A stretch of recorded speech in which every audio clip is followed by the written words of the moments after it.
আসসালামু আলাইকুম, this is Tuba from তুবাস blog. আজকে আপনাদের সাথে শেয়ার করব আমাদের নরওয়ের সেকেন্ড ডে মর্নিং। সারারাত ঘুম ভালোভাবে না হওয়ার জন্য আমার অবস্থা এরকম, বাট বাইরে তো যেতে হবে কারণ রাতে যেরকম ভিউ দেখছি ওইটা আমি সকালে দেখার জন্য খুবই এক্সাইটেড, বাট আমার অবস্থা ভয়াবহ। যাই হোক, আমি এক কাপ কফি বানাই নিয়ে বাইরে চলে যাই কারণ আমি টায়ার্ড থাকি, যাই থাকি আমি এই ভিউ মিস করতে চাই না।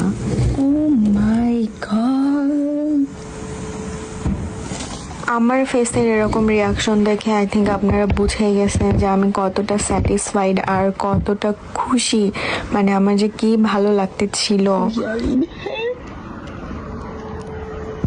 It's the mountain. I really want to go loud. I can't see anything. মানে জাস্ট আপনি ভাবেন আপনার হাঁটু পর্যন্ত স্নো, সাথে আপনার প্রিয় কফি, আর আপনি এর মধ্যে দিয়ে হেঁটে যাচ্ছেন, আপনার পিছে মাউন্টেন, সামনে সি, তার পাশে একটা হোল সিটি। মানে আপনার ফিলিংসটা কেমন হবে? আমার ঠিক তখন ওইরকমই লাগতেছিল। আমার ভিতরে যে বাচ্চামোগুলো আছে না, সব কিছু বের হয়ে আসছে। মানে আমি আমার এক্সাইটমেন্ট আর ধরে রাখতে পারি নাই, এরকম একটা অবস্থা। মানে আমি এত খুশি, মানে কি বলবো।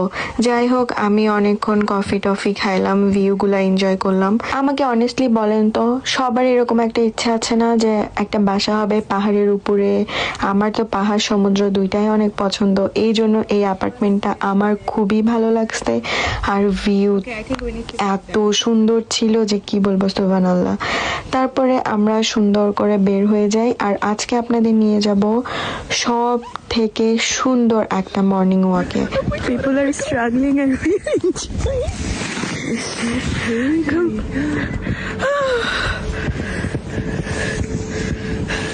আসলে এই কথাটা বলার কারণ আমরা দেখতেছিলাম প্রত্যেকটা বাসার সামনে সবাই উঠে স্নো ক্লিন করতেছে, আর আমরা দুইজন পাগলের মতো ঘুরে বেড়াচ্ছি, হাসাহাসি করতেছি।